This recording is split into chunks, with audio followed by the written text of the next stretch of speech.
Jadi sekarang saya lagi ada di boothnya Asus bukan yang ROG ya, karena kalau yang di belakang itu kan ROG. Nah itu, sekarang kita mau masuk ke boothnya Asus. Jadi saya mau bahas barang yang bakalan masuk ke Indonesia aja lah ya, karena sebenarnya banyak barang tapi ada beberapa yang gak bakal masuk ke Indonesia. Jadi kita bahas barang yang bakalan masuk ke Indonesia aja, dan ini adalah line up komersial atau line up bisnisnya laptop Asus.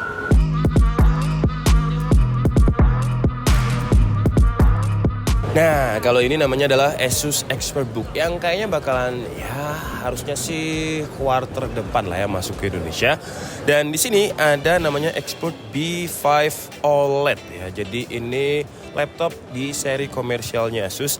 Apa yang baru di Asus ExpertBook ini, kalau kita lihat di sini ada tombol 1 2 3 4 yang agak berbeda dengan tombol lainnya, karena ini adalah tombol shortcut yang bisa kita atur di yang namanya Asus Expert Widget. Kalau kalian tanya kenapa saya bisa bahasa Taiwan ya, karena ini bahasanya Taiwan tadi udah dikasih tahu sama mbak-mbak yang ada di belakang ini ya. Dan di sini tadi udah saya ubah, jadi kalau misalkan kita tekan FN+1 itu bakalan buka Word. Nah kayak gini, tuh. Tapi kalau misalkan mau ubah yang lainnya juga bisa. Jadi kita mau buka setting, buka apapun itu bisa di sini ya. Nah, dan untuk yang B5 ini sebenarnya juga ada yang versi flip, cuman yang versi flip itu di sana dan dia lagi rame, jadi kita coba di sini dulu. Nah, si B5 ini kalau kita ngomongin spesifikasinya, dia itu bisa mentoknya itu bisa sampai Intel Core i7 dan juga ada discrete graphic card-nya loh ya, dengan Intel Arc A350M discrete graphic card. Terus layarnya dia ya seperti biasa, kayaknya Asus tahun ini juga bakalan nge-OLED-in semua laptopnya. Aspek rasionya 16:10. Tapi kalau kalian kira ini udah yang paling mahal di seri bisnis atau di seri komersialnya Asus, salah ya. Yang paling mahal itu adalah yang ini. Namanya adalah B9 OLED. Walaupun secara looks dia lebih kecil, tapi dia seri paling atasnya ExpertBook lah. Kenapa bisa seperti itu? Karena dari segi bobot aja dia itu nggak sampai 1 kilo. Jadi cuma 990 gram aja. Dan ini enteng banget, gila.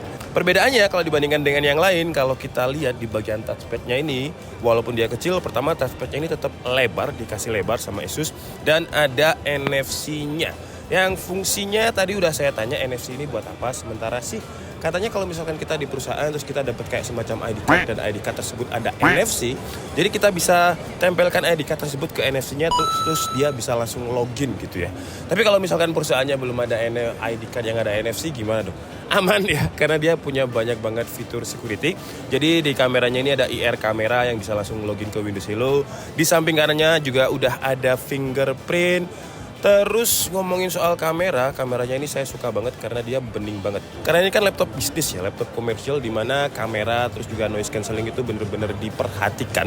Jadi kalau kita lihat kameranya di sini bener-bener bening dan dia juga ada fitur follow cam-nya. Jadi kalau misalkan, bentar, dia bakalan mendeteksi wajah gitu. Jadi kalau misalkan saya turun, dia ke atas, dia ke atas. Dan tadi udah saya cobain ya sama mbak-mbak yang demoin untuk noise cancellingnya. Jadi kalau kita masuk ke software Asus, nah di sini kita bakal bisa lihat ada AI noise cancelling yang banyak ya. Jadi dia 360, dia bisa memfilter suara dari mana aja. Kenapa bisa kayak gitu? Karena mikrofonnya itu ada 3. Jadi di sini 2 dan di sini ada 1 di samping kanan ini.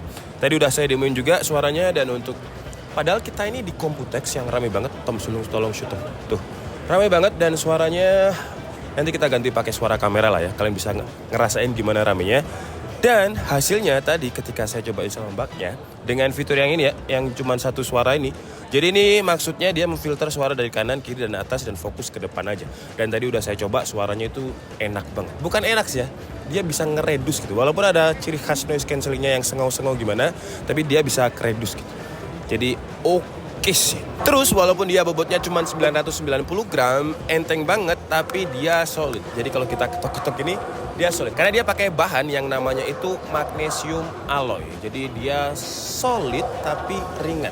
Dan tentu saja dia sudah US military grade.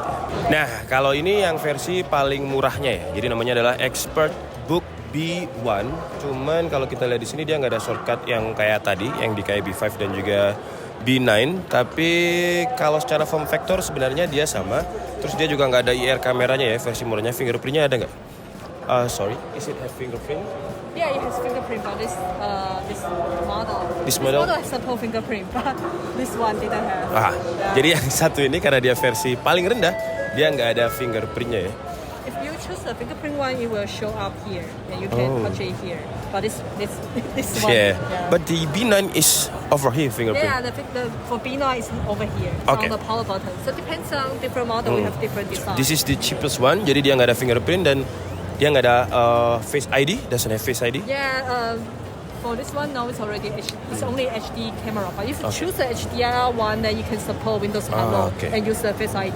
If you choose Okay. the HDR one, Jadi dia juga, but it's still OLED or IPS. this one, OLED. The panel still Oh, the panel is not. OLED or using IPS. It's we support Full HD panel, Ah. but it's not OLED panel. Oh, oke. Yeah. Jadi untuk layarnya juga sayangnya belum OLED ya, yang untuk ExpertBook One ini. Tapi yang tadi kan nggak flip, ini flip. Jadi bedanya flip itu ya dia bisa dilipat lah. So you also have a garage pen here. Oke. Oh. Yeah. Jadi dia ada stylusnya juga. Yeah, you can Di use sini, it as a di garage garage. pen and you can flip it Yeah. with a tablet. Hmm. Yeah, just like a tablet. Ya. Portnya pun juga lengkap ya. Jadi kalau kita lihat portnya ini, walaupun dia termasuk laptop tipis, laptop bisnis yang tipis, tapi portnya lengkap. Tuh. Apalagi di bagian kiri, Tom. Kiri, Tom.